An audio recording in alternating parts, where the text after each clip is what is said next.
اور جو ملک کے قوانین پر، سیکولر ملک میں ملک کے قانون پر عمل کرتے ہیں، ان لوگوں کی کیا ذمہ داریاں ہیں۔ قرآن مجید میں اللہ تبارک و تعالیٰ ارشاد فرماتے ہیں وَأَعِدُّوا لَهُم مَّا اسْتَطَعْتُم مِّن قُوَّةٍ، تم اپنے دشمنوں کے لیے جتنا ہو سکتا ہے، تمہارے بس میں جتنا ہو سکے اتنا تم تیاری کرو، اپنی طاقت بناؤ۔ اعدوا، یہ حکم آرڈر ہے، اللہ کا حکم ہے، پورا کرنا ضروری ہے۔ جیسے نماز کا حکم ہوا تو پڑھنے کے لیے آتے ہیں، زکوٰۃ کا حکم ہوا تو ادا کرتے ہیں، کسی اور فریضے کا حکم ہوا تو جیسے مسلمان ادا کرتے ہیں، ایسے ہی اللہ کا حکم ہے اعدوا، تیاری کرو، مَسْتَطَعْتُم مِّن قُوَّةٍ، جتنی ہو سکتی ہو اپنی طاقت بناؤ۔ کیسے بنانا ہو، چاہے اسے اس زمانے کے حساب سے گھوڑے جمع کر کے گھوڑ سواری سیکھو تاکہ گھوڑے پہ بیٹھ کے آپ دشمن سے لڑ سکیں، تلوار اپنے پاس رکھو اور چلانا سیکھو۔ اس زمانے میں نیزہ رہتا تھا تو نیزہ رکھو اور اسے استعمال کرنا سیکھو، لاٹھی چلانا ہوتا تھا اسے استعمال کرو اور اسے چلانا سیکھو۔ اپنی حفاظت کے لیے جو کچھ تیاری کر سکتے ہو وہ تیاری کرنا تم لوگوں پر واجب ہے۔ مقصد کیا ہے اس کا؟ ترہبون بہ عدو اللہ وعدوکم وآخرین من دونہم لا تعلمونہم اللہ یعلمہم۔ مقصد اس کا یہ ہے کہ اس طاقت کے ذریعے سے تم پر ہونے والے ظلم کا تم دفاع کر سکو۔ تم پر کوئی ظلم کر رہا ہے، تم پر کوئی زیادتی کر رہا ہے، تم اسے اٹیک کر سکو، اپنے اوپر ظلم ہونے سے تم اپنا بچاؤ کر سکو۔ طاقت جمع کرنے کا اور طاقت بنانے کا مقصد کسی پر ظلم کرنا نہیں ہے، کسی کو مارنا، کسی کو تنگ کرنا نہیں ہے، کسی کی جان لینا، دہشت گردی پھیلانا نہیں ہے۔ طاقت بنانے اور طاقت جمع کرنے کا مقصد یہ ہے کہ ہونے والے ظلم کو دفاع کرنا۔ شریعت میں ظالم بننا گناہ ہے، مظلوم بننا پسند نہیں ہے۔ ہم کیوں مظلوم بنتے؟ کوئی آگے تمہیں مار رہا ہے، ہاں مارو بھائی، میں مان کر لیتا ہوں، میں صوفی آدمی ہوں۔ شریعت اسے پسند نہیں کرتی۔ مارنا گناہ ہے تو مار کھانے کا موقع بھی نہیں دینا چاہیے۔ اپنی اپنی جگہ سیدھے رہو، اتنی زیادہ شریف بننے کی ضرورت نہیں ہے۔ جو لوگ یہ مشہور کرتے ہیں حضرت عیسیٰ علیہ السلام کے زمانے میں ایسا تھا کہ کوئی ایک تھپڑ مارتا تو وہ لوگ تھے دوسرا گال دیتے تھے کہ اس پر بھی تھپڑ مارو، یہ جھوٹ ہے ایک قسم کا، یہ شریعت کا حصہ نہیں ہو سکتا۔ کسی شریعت میں ظلم کو روا نہیں رکھا گیا، جائز نہیں رکھا گیا۔ مطلب یہ ہوا کہ کوئی ظلم کرنے کے لیے تمہیں ایک گال پہ تھپڑ مار رہا ہے تو مطلب یہ ہے کہ تم دوسرا گال دے رہے تو اس کو ظالم بننے پہ ابھار رہے تم۔ تو ظالم بننا جیسے گناہ ہے، ظالم بننے پہ ابھارنا بھی گناہ ہے۔ تو اس کا مطلب یہ ہوا کہ اگر کسی آدمی کے پاس 2-4 بیویاں ہوں، ایک بیوی پہ کوئی قبضہ کر رہا ہے تو شوہر کی ذمہ داری جو بنے گی کہ دوسری بیوی بھی لا کے دے دے کہ بھائی ایک گال پہ مارے تھے دوسرا گال چھوڑ دیے تھے، ایک بیوی لیے تھے دوسری بیوی چھوڑ دیے تھے دوسری بھی لے لو۔ یہ قانون اور شریعت کا حصہ نہیں بن سکتا کسی بھی زمانے میں۔ حضرت عیسیٰ علیہ السلام کے زمانے میں نرمی تھی، تواضع تھا، وہ لوگ ظلم کا بدلہ نہیں لیتے تھے۔ وہ الگ بات ہے، ظلم کا بدلہ نہیں لینا اخلاقی بات ہو سکتی، لیکن شریعت اور قانون نہیں بن سکتا۔ ظلم کبھی روا نہیں رکھا گیا، جائز نہیں رکھا گیا ہے۔ تو اللہ تعالیٰ فرماتے ہیں تم دشمنوں کے خلاف طاقت بناؤ، اپنی طاقت جمع کرو تاکہ تم پر ہونے والے ظلم کو تم دفاع کر سکو، روک سکو۔ وہ دشمن جو تمہارے کھلے آنکھوں نظر آتے ہیں اور وہ دشمن جو تمہارے آستین کے سانپ ہیں، دکھائی نہیں دیتے، اللہ بہتر جانتے ہیں کون تمہارا خیر خواہ ہے اور کون تمہارا دشمن ہے۔ بہرحال اپنے ہر طرح کے دشمن کے خلاف اپنی طاقت بناؤ اور جمع کرو۔ وَمَا تُنْفِقُوا مِنْ شَيْءٍ فِي سَبِيلِ اللَّهِ يُوَفَّ إِلَيْكُمْ، اور جو کچھ بھی طاقت بنانے اور جمع کرنے میں مال خرچ کرو گے، جو کچھ بھی اپنی طاقت بنانے اور جمع کرنے میں مال خرچ کرو گے، وہ سارا کا سارا خرچ اللہ کے راستے میں خرچ کرنے کے برابر ثواب دیا جائے گا۔ جہاد میں جس طرح اللہ کے راستے میں جس طرح نکل کر آدمی 1 روپیہ صدقہ کرنے پر 7 لاکھ نیکیوں کے برابر ثواب یا 7 کروڑ کے برابر ثواب جو ملتا ہے، وہ ثواب آدمی کو اپنی حفاظت کی تیاری کے خاطر جس زمانے میں جیسی تیاری کی ضرورت پڑتی ہے ویسی تیاری پر جو خرچ وہ کرتا ہے، اس خرچ کے 1 روپے پر ویسا ہی ثواب ملے گا جو اللہ کے راستے میں خرچ کا ثواب ملے گا۔ اور یوفی الیکم، جو تم خرچ کرو گے اللہ تعالیٰ اس کا بدلہ پورا تمہیں دیں گے۔ اس آیت کی تفسیر میں مفسرین نے لکھا ہے پچھلے زمانے میں جہاد ہوتا تھا تلوار سے، گھوڑے پہ بیٹھ کے، نیزہ لے کے، بھالے سے، اس سے ہوتا تھا۔ اب زمانہ بدلتے گیا، لوگ بندوق استعمال کرنے لگے، تیر استعمال کرنے لگے، بم استعمال کرنے لگے، آلات جہاد بدلنا شروع ہو گئے۔ تو مفسرین نے لکھا ہے جس زمانے میں جہاد کا جو آلہ ہوگا اس آلے کو اپنانا اور استعمال کرنا وقت ضرورت پر، یہ اس آیت کے تحت میں داخل ہو کر مسلمانوں کا فریضہ اور ذمہ داری بنتی ہے۔ جہاد کا طریقہ متعین نہیں ہے، ہر زمانے میں ایک ہی طریقے سے جہاد ہوگا۔ ہم گھوڑے پر بیٹھیں گے، تم بھی گھوڑے پہ بیٹھ کے آؤ، ہم پیدل آئیں گے، تم بھی پیدل آؤ، ہم تلوار لے کے آئیں گے، تم بھی تلوار لے کے آؤ۔ ہر طریقے ہر زمانے میں جہاد کا ایک طریقہ نہیں رہتا ہے۔ دشمن اندر کمرے میں باتھ روم میں بیٹھ کے کمپیوٹر اور سسٹم چلاتے ہوئے بم تمہارے یہاں ڈال رہا ہے، باتھ روم میں بیٹھ کے ڈال رہا ہے، اور تم تلوار لے کے میدان میں کھڑے ہو۔ یہ کون سی حماقت ہے؟ یہ کون سا جہاد ہے؟ یہ لڑنے کا کون سا طریقہ ہے؟ دشمن جب بندوق بنا رہا ہے تو تمہاری ذمہ داری ہے کہ تمہیں جواب دینے کے لیے اس کے درجے کی تیاری کرنی ہوگی۔ دشمن جب کراٹے سیکھ رہا ہے، دشمن جب فلاں کام کر رہا ہے، دشمن جب فلاں کام کر رہا ہے، تو تمہاری بھی ذمہ داری بنتی ہے اس کا جواب دینے کے لیے جو تیاری کرنی پڑتی ہے اس درجے کی تیاری کرنا ہے۔ جمہوری ملک جہاں پر سیکولر قانون چلتا ہے، جمہوری ملک میں اقلیتوں کو ہتھیار رکھنے کی اجازت نہیں ہے، قانون کے خلاف ہے۔ اور شریعت بھی یہ بولتی ہے کہ جہاں پر قانون تمہیں منع کرتا ہے وہاں پر قانون کے خلاف مت کرو، قانون کے دائرے میں رہ کے عمل کرو۔ تو جمہوری ملک میں، سیکولر ملک میں تیر، تلوار، کوئی بھی ایسے ہتھیار جو قانون میں رکھنا، قانون کے مطابق رکھنا جرم ہے، وہ رکھنا شریعت کی نظر میں بھی جرم ہے، نہیں رکھا جائے گا، اسے نہیں رکھا جائے گا۔ لیکن اس کا مطلب یہ نہیں ہے کہ ہم کبھی بھی اپنے آپ اوپر آنے والے ظلم کا دفاع نہیں کریں گے، اس کا یہ مطلب نہیں ہے۔ قانون کے مطابق جو احکام ہمارے لیے ہیں کہ فلاں بندوق نہیں رکھنا، فلاں چیز نہیں رکھنا، تو نہیں رکھا جائے گا۔ قانون کی ہم پاسداری کریں گے، قانون کا لحاظ رکھیں گے، قانون پر عمل کریں گے، قانون کو اپنے ہاتھ میں نہیں لیں گے، لیکن اپنے اوپر آنے والے ظلم کا دفاع بھی نہیں کریں گے، ایسا بھی نہیں ہے۔ جمہوری ملک میں سب سے بڑا ہتھیار، جمہوری ملک میں سب سے تیز تلوار، اور جمہوری ملک میں سب سے بڑا ایٹم بم جو ہے وہ ہے ووٹ۔ ووٹ سب سے بڑا ہتھیار ہے۔ ووٹ کا صحیح استعمال اگر کر لے گا آدمی تو 5 سال تک کس کو حاکم بنانا ہے وہ تمہارے ایک دن کے اختیار کی بات ہے۔ 5 سال میں ایک بار تمہیں یہ موقع دیا جائے گا کہ تم جس کو چاہے اپنا حاکم اور بادشاہ اور پرائم منسٹر بنا سکتے ہو۔ 5 سال میں ایک بار تمہیں موقع دیا جائے گا۔ یہ 5 سال میں ایک بار اور ایک دن جو یہ موقع ملتا ہے، اگر اس کا صحیح استعمال ہوا تو مسلمان بلکہ پوری ہندوستان کی رعایا اور قوم اس کا صحیح استعمال کر کے سیکولر آدمی کو اپنے اس سیکولر ملک میں حاکم اور پرائم منسٹر بنا سکتی ہے۔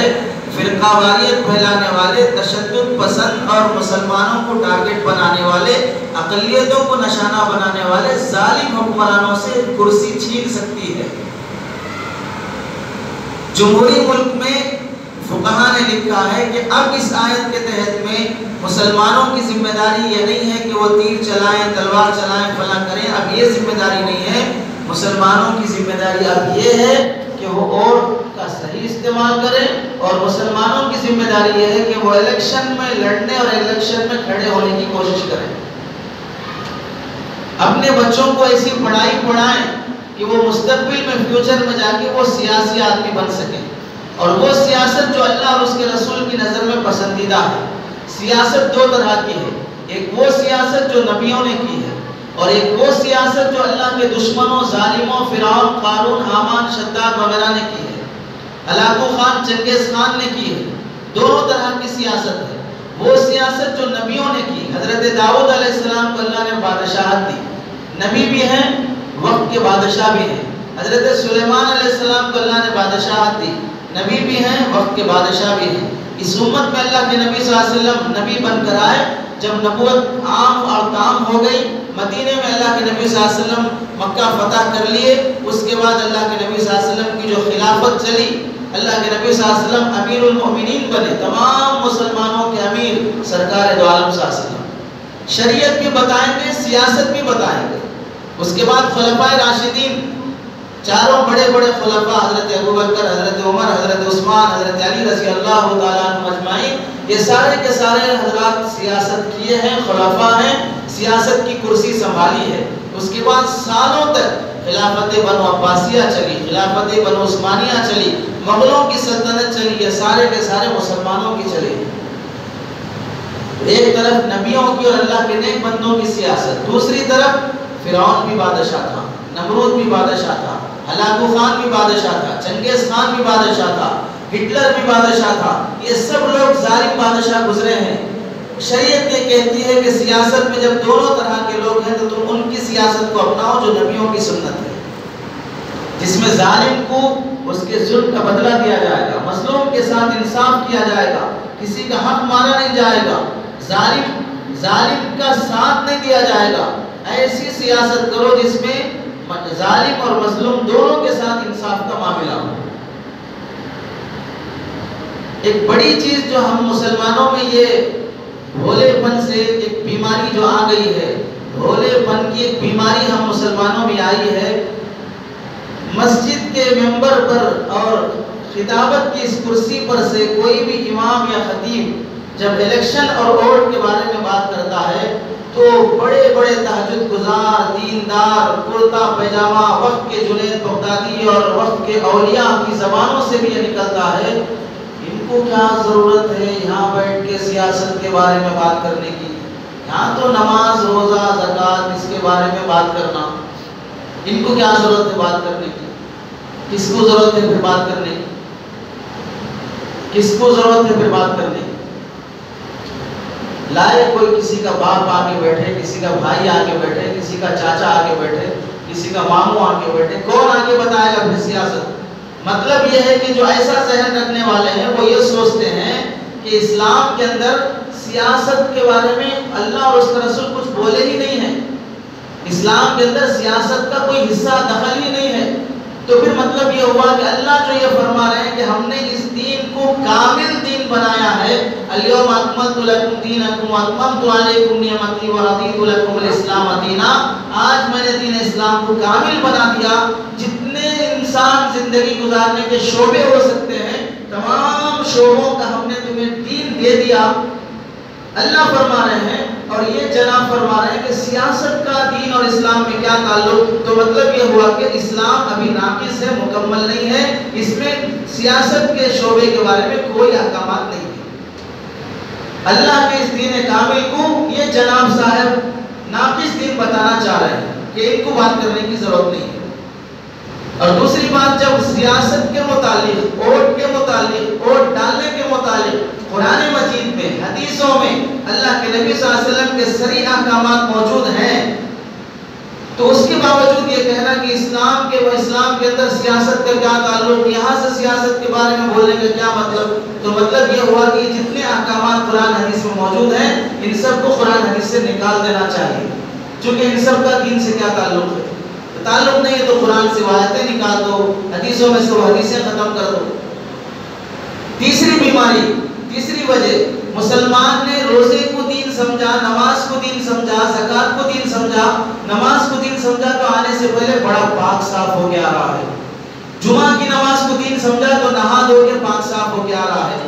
جس کو دین سمجھا اس میں قانون اور آداب، شرائط اور مستحبات، سنت سب کی رعایت کرتے ہوئے اس عمل کو ادا کر رہا ہے، بغیر وضو کے نماز نہیں پڑھتا، بغیر ٹوپی کے نماز نہیں پڑھتا، مسواک کر کے پڑھنے کا اہتمام کرتا ہے، کیوں؟ اس کو دین سمجھا ہے۔ تجارت کو دین نہیں سمجھا، معیشت کو دین نہیں سمجھا، سیاست کو دین نہیں سمجھا، معاشرت کو دین نہیں سمجھا۔ اس واسطے معیشت دیکھو، تجارت دیکھو، سیاست دیکھو، گندے لوگوں کے قبضے کی اور گندا تالاب بن چکی ہے، اسے دین نہیں سمجھا۔ اس واسطے وہاں ناپاک لوگ رہیں گے، گندے لوگ رہیں گے، بالکل گھٹیا قسم کے لوگ رہیں گے، کیوں؟ اسے دین نہیں سمجھا گیا۔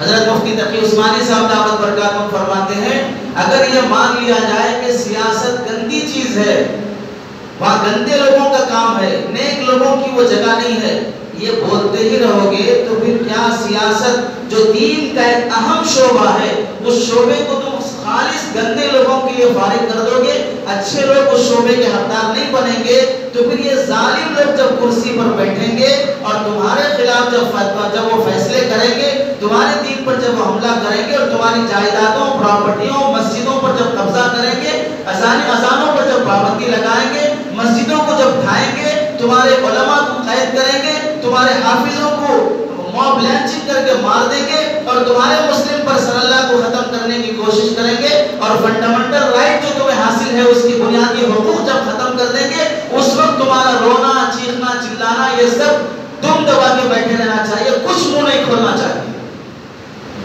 کیوں؟ تم خود نے اپنے ہاتھوں سے ظالموں کو کرسی دی اور یہ ظالم تمہارے خلاف فیصلہ کر رہے ہیں، پھر کیوں شکایت کرتے ہو؟ پھر کیوں رونا روتے ہو؟ یہ تو سیاست کا مسئلہ ہے، جو ظلم ہوتا ہے ہونے دو، جو پراپرٹیاں چھینی جاتی ہیں چھینے جانے دو، جو اوقاف مسلمانوں کی وقت کی زمینوں پر جو قبضہ جمایا جا رہا ہے وہ ہونے دو، مسجدوں جو ڈھائی جا رہی ہیں وہ مسجدیں ڈھائی جانے دو، تمہیں کیا لینا دینا؟ سیاست سے تو تمہارا کوئی تعلق نہیں ہے۔ کتنے ہی بھولے پن سے ہو، کتنے ہی نیک نیتی سے ہو، سیاست کو دین سے خارج کر دینا اور سیاست کو دین نہیں سمجھنا، یہ سب سے بڑی بے دینی ہے، یہ سب سے بڑی ناسمجھی ہے۔ ایسے پاگل قسم کے لوگوں کی باتوں کی وجہ سے کئی خطیبوں نے آج تک ممبر سے سیاست کی شرعی حیثیت کو بیان نہیں کیا۔ وجہ کیا ہے؟ ایسے پاگل قسم کے لوگ سننا نہیں چاہتے ہیں کہ سیاست کا شریعت میں کیا حصہ ہے، کیا مقام ہے۔ اللہ کے نبی صلی اللہ علیہ وسلم سب سے پہلے حکمران ہیں اس امت محمدیہ کے۔ اللہ کے نبی صلی اللہ علیہ وسلم یہودیوں کے ساتھ کیا معاملہ کرنا، غیروں کے ساتھ کیا معاملہ کرنا، بادشاہوں کے ساتھ کیا معاملہ کرنا، یہ سارے خطوط لکھ کر فیصلہ کرنے والے سرکار دو عالم صلی اللہ علیہ وسلم۔ جس امت کے نبی کو اللہ نے کامل بنایا، جہاں پر وہ نبی ہیں، جہاں پر وہ اللہ کے وقت کے برگزیدہ بندے ہیں، جہاں پر وہ تہجد گزار ہیں، جہاں پر وہ قائم اللیل صائم النہار ہیں، جہاں پر وہ مستجاب الدعوات ہیں، جہاں پر وہ جہاد میں وقت کے مجاہد ہیں، وہیں پر اللہ کے نبی صلی اللہ علیہ وسلم اپنی عدالت اور پارلیمنٹ کے سیاسی ممبر بھی ہیں، اپنی سیاست کے، اپنی عدالت کے صدر بھی ہیں، اپنے وقت کے وزیر اعظم بھی ہیں۔ یہ دین کامل ہے، اس میں ہر شعبے سے متعلق ہدایات موجود ہیں۔ تو سب سے بڑی غلط فہمی مسلمانوں کو اپنے دماغ سے جو یہ کیڑا، گندے نالی کا کیڑا جو نکالنا ہے وہ یہ ہے کہ سیاست کا دین میں کوئی حصہ نہیں ہے اور ممبروں سے سیاست کے بارے میں بتایا نہیں جائے گا۔ اس کیڑے کو اپنے دماغ سے پہلے نکالیں، اس کے بعد مضمون سمجھ میں آئے گا، ورنہ پورا مضمون جب چلتا رہے گا تو یہی کیڑا پورے دماغ کو گھیرے رہے گا، یہ مضمون کیوں، یہ ٹاپک کیوں، یہ باتیں کیوں، یا تو ممبر ہے، یا تو روزہ، یا تو نماز، یا تو فلاں۔ 10 سال سے وہی تو بولتے آ رہے ہیں، کتنا عمل کر لیا ان چیزوں پر، کرنے والے کر رہے ہیں الحمدللہ، لیکن اس کا یہ مطلب نہیں کہ اس ممبر سے وہی باتیں ہوں گی، دوسری باتیں نہیں کی جائیں گی۔ یہ دماغ میں بٹھایا جائے کہ سیاست دین کا اہم شعبہ ہے، سیاست دین کا اہم شعبہ ہے۔ اللہ کے نبی نے فرمایا الناس علی دین ملوکہم، لوگ اپنے بادشاہوں کے دین پر جیتے ہیں۔ بادشاہ کا فیصلہ ہے، مجبوراً ماننا پڑے گا، نہیں ہوگا تو تم پر ظلم کیا جائے گا، تمہاری شہریت کو ختم کیا جائے گا، تمہیں ٹارچر کیا جائے گا، جیلیں تمہارے ذریعے سے بھری جائیں گی، تو تم بے بس اور مجبور ہو جاؤ گے۔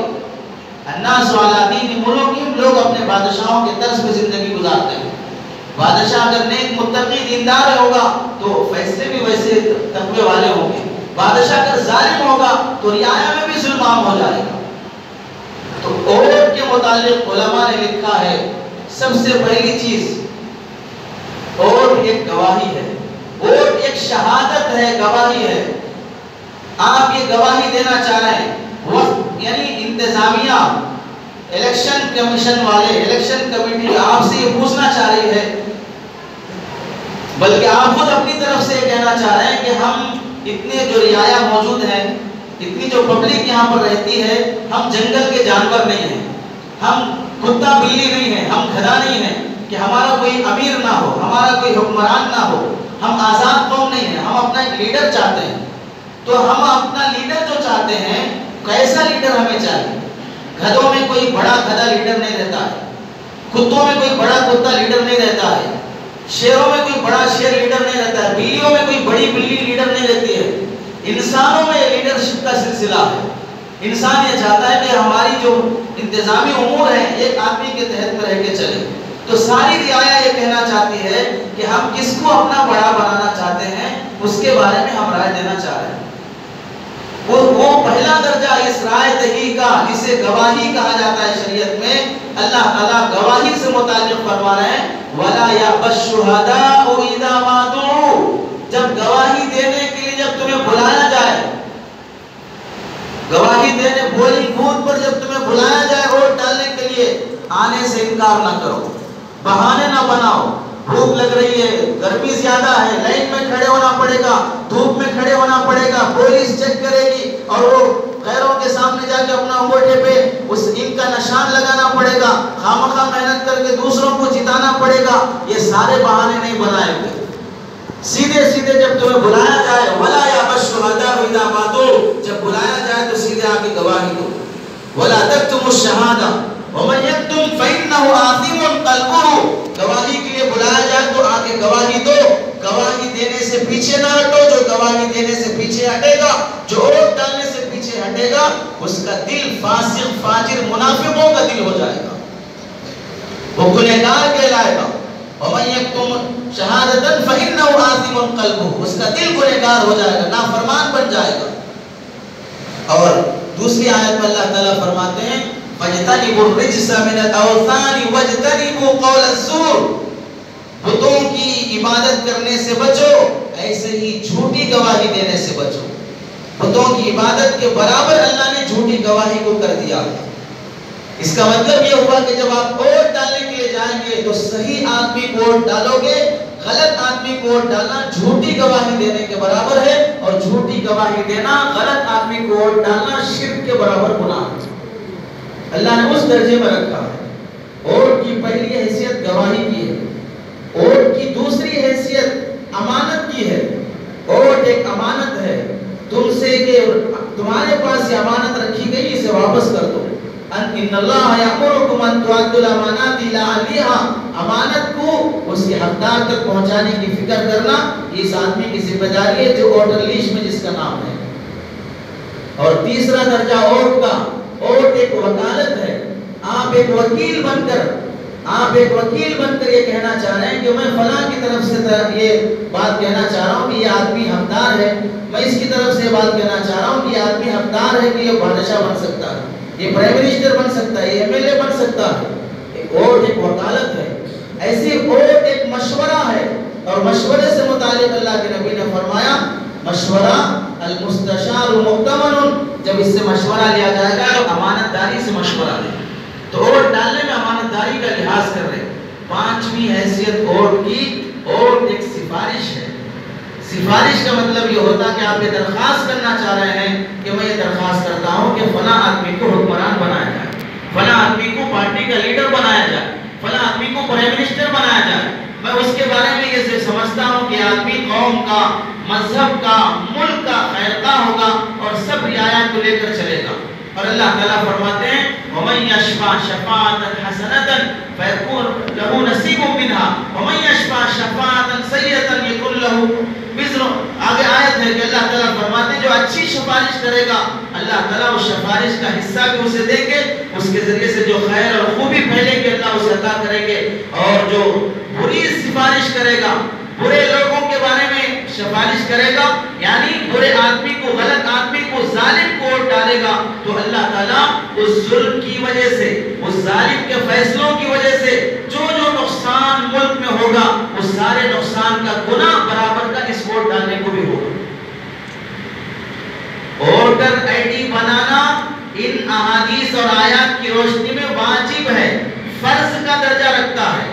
ووٹر آئی ڈی بنانے کے بعد اس پر جو بھی خرچ ہوگا اس خرچ کا ثواب اللہ کے راستے میں خرچ کرنے کے برابر ثواب ملتا ہے۔ اور ووٹ ڈالنا جب اس کا ٹائم آئے تو ووٹ ڈالنا یہ واجب ہے، ایک ذمہ داری گواہی کو پورا کرنا، ایک کی سفارش کرنا، ایک کی وکالت کرنا، امانت کو اس کے حقدار تک لوٹانا، صحیح مشورہ دینا، ان 5 باتوں پر عمل کرنے کا ثواب ووٹ ڈالنے پر ملے گا۔ اگر ووٹ نہیں ڈالے گا گواہی چھپانے کا گناہ ہوگا جو کہ حرام ہے، غلط سفارش کا گناہ ہوگا جو کہ ناجائز ہے، غلط مشورہ دینے کا گناہ ہوگا جو کہ ناجائز ہے۔ یہ تمام گناہ کا مرتکب ہوگا اگر ووٹ نہیں ڈالے گا یا ووٹ غلط آدمی کو ڈالے گا۔ دونوں صورتوں میں ان 5 باتوں کا گناہ اس مسلمان کو ہوگا۔ ووٹ کی شریعت میں بڑی اہمیت ہے، اور خاص طور سے جمہوری ملک میں جس کی بنیادیں ووٹ پر ہیں۔ ووٹ کے ذریعے سے یہ ملک باقی ہے۔ اگر ووٹ ختم کر دیا گیا تو سیکولر ملک ہونا بھی ختم ہو جائے گا، بعد میں یہ ملک بادشاہت کا ملک چلے گا۔ کسی کی رائے نہیں سنی جائے گی، میں بادشاہ تو میرا بیٹا بادشاہ، اس کے بعد پوتا بادشاہ، کسی سے پوچھیں گے نہیں کون تمہارا حکمران بننا ہے۔ جیسے کہ فی الوقت موجودہ زمانے میں سیکولر ملک ہونے کے بعد فیصلے جو کیے جا رہے ہیں وہ اسی طرح کے کیے جا رہے ہیں۔ جمہوری ملک سمجھا نہیں جا رہا ہے، اپنی باپ کی جاگیر سمجھ کر یہاں پر اقلیتوں کے خلاف فیصلے کیے جا رہے ہیں۔ بعض بھولے والے مسلمانوں کا ایسا بھی خیال ہے اللہ پہ بھروسہ کرو، اللہ کرنے والے ہیں سب کچھ، یہ سب چیزوں سے کیا ہوگا، ووٹ ڈالنے سے کیا ہوگا، فلاں چیزیں کرنے سے کیا ہوگا، اللہ جس کو چاہتے ہیں بادشاہ بناتے ہیں، جس کو چاہتے ہیں فلاں کرتے ہیں۔ صحیح بات ہے، سب کچھ جو بھی ہوگا وہ اللہ ہی سے ہوگا۔ اللہ پر بھروسہ کرنا 100% ضروری ہے، ایمان کا حصہ ہے، اس سے کوئی انکار نہیں ہے۔ لیکن کیا اللہ پہ بھروسہ کرنے کا مطلب یہ ہے کہ اسباب اختیار نہیں کرنا، اپنے بس کی طاقت استعمال نہیں کرنا؟ یہ مطلب ہے اللہ پہ بھروسہ کرنے کا مطلب؟ اللہ جس کو چاہے بادشاہت دیں گے، وہ اللہ کا کام ہے۔ آپ کا کام کیا ہے؟ آپ کی ذمہ داری کیا ہے؟ آپ کی ذمہ داری صرف یہ ہے کہ اللہ پہ بھروسہ کر کے بیٹھ جائیں۔ تھوڑی دیر کے لیے ہم مان لیتے ہیں کہ اللہ پہ بھروسہ کر کے بیٹھ جاؤ، کچھ نہ کرو، کچھ نہ کرو، شادی نہ کرو، اللہ پہ بھروسہ کر کے بیٹھ جاؤ، اولاد ہو جائے گا۔ کھانا نہ کھاؤ، اللہ پہ بھروسہ کر کے بیٹھ جاؤ، پیٹ بھر جائے گا۔ تجارت نہ کرو، اللہ پہ بھروسہ کر کے بیٹھ جاؤ، دکان چلتی رہے گی چاہے وہ چور آ کے لے جائے۔ ایجوکیشن نہ کرو، اللہ پہ بھروسہ کر کے بیٹھ جاؤ، نوکریاں مل جائے۔ کیا مطلب ہے اللہ پہ بھروسہ کرنے کا؟ اللہ پرندوں کو روزی کھلاتے ہیں، اللہ پرندوں کو روزی کھلاتے ہیں، لیکن کسی عقل مند نے دیکھا کہ اللہ روزی ان کے گھونسلوں میں لے جا کے ڈالتے ہیں، یا اللہ ان سے بھی یہ کہتے ہیں کہ نکلو اپنے گھونسلوں سے اور پھیلو دنیا میں جہاں چاہے وہاں پر تمہیں دانا ملا پڑے گا، وہاں سے چن کے کھانا تمہیں ہوگا، وہ دانا میں رکھوں گا لیکن تمہیں نکلنا پڑے گا، تمہارے گھونسلے میں نہیں پہنچاؤں گا۔ وہ پرندے اللہ پہ بھروسہ کرتے ہیں، کر کے گھونسلے میں نہیں بیٹھتے ہیں، اللہ پہ بھروسہ کر کے گھونسلے سے نکلتے ہیں۔ یہی ذمہ داری ان پرندوں کی بھی ہے جو 2 پیر والے چلتے پھرتے ہیں، اللہ پہ بھروسہ کر کے گھر سے نکلیں گے اور اپنی بس میں جتنی طاقت ہے اس کا استعمال کریں گے۔ توکل کے خلاف اسباب اختیار کرنا توکل کے خلاف نہیں ہے۔ سب سے بڑے بھروسہ کرنے والی ذات سرکار دو عالم صلی اللہ علیہ وسلم کی ہے۔ اللہ سے، اللہ کے نبی صلی اللہ علیہ وسلم سے بڑا بھروسہ کرنے والی ذات کوئی پیدا نہیں ہوئی آج تک دنیا میں۔ آپ بتاؤ، اللہ کے نبی صلی اللہ علیہ وسلم نے مدینہ آنے کے بعد جتنی جنگیں لڑی ہیں، جتنے غزوات میں اللہ کے نبی صلی اللہ علیہ وسلم گئے ہیں، 28 سے 32 غزوات تک اللہ کے نبی صلی اللہ علیہ وسلم جو گئے ہیں، کوئی جنگ ایسی دکھا دو جس میں اللہ کے نبی تلوار لیے بغیر خالی ہاتھ گئے ہوں، زرہ پہنے بغیر گئے ہوں، گھوڑا اور زین لیے بغیر گئے ہوں، نیزہ لیے بغیر گئے ہوں۔ اللہ پہ بھروسہ کرو، چلو جہاد میں جائیں گے، اللہ مار دے گا، تلوار کی کیا ضرورت ہے؟ سب سے زیادہ بھروسہ کرنے والی ذات جہاد میں جاتی ہے تو تلوار لے کے جاتی ہے، لوہے کی زرہ پہن رہے اللہ کے نبی، لوہے کا سوٹ کہ اگر کوئی تلوار چلائے تو بھی میرے جسم پہ تلوار کا وار نہ پڑے۔ یہ کیوں پہن رہے؟ توکل کے خلاف ہو رہا، نعوذ باللہ۔ تو سب سے اللہ بڑی ذات اللہ کے نبی اللہ پہ بھروسہ کرنے والی جہاد میں جاتے ہیں تو آلات جہاد کے ساتھ جا رہے ہیں. اور پھر مکہ مکرمہ میں اللہ کے نبی صلی اللہ علیہ وسلم جب تھے، حضرت ابو طالب جب تک تھے، ابو طالب کی حفاظت میں تھے. مکے والے جب ستاتے تھے، پریشان کرتے تھے تو ابو طالب تک شکایت پہنچتی، ابو طالب ان کا دفاع فرماتے اور اب میرے بھتیجے کو کوئی کچھ نہیں کرے گا. ابو طالب کافر ہیں، کافر کی حفاظت میں ہے اللہ کے نبی صلی اللہ علیہ وسلم، کافر کی پناہ میں ہے، اپنی حفاظت کے خاطر کافر کا سپورٹ لے رہے ہیں. حضرت ابو طالب یہ بول سکتے ہیں کہ چچا ہیں، ان کو چھوڑ دیجیے. جب اللہ کے نبی صلی اللہ علیہ وسلم طائف گئے، طائف سے جب واپس آئے، وہاں طائف والوں نے نہیں مانا، قصہ ہوا لمبا. جب واپس آنے لگے تو ساتھ میں جو غلام تھے حضرت زید، انہوں نے اللہ کے نبی سے فرمایا یا رسول اللہ آپ مکے سے آ گئے ہیں، مکے والے اب آپ کو اندر آنے نہیں دیں گے، آپ اپنے مکے میں جانے کا سامان تیار کر لیجیے. آپ کیسے جائیں گے؟ جائیں گے تو ظلم شروع ہو جائے گا. اللہ کے نبی مکے سے باہر رہے، 1 2 3 دن تک مکے سے باہر قیام فرما کر مکے کے سرداروں سے بات چیت کرتے رہے کہ میں آنا چاہتا ہوں، مجھے پناہ دو. مطعم بن عدی جو اس وقت کا کافر لیڈر تھا، انہیں اللہ کے نبی صلی اللہ علیہ وسلم نے پیغام بھیجا کہ مجھے پناہ دو.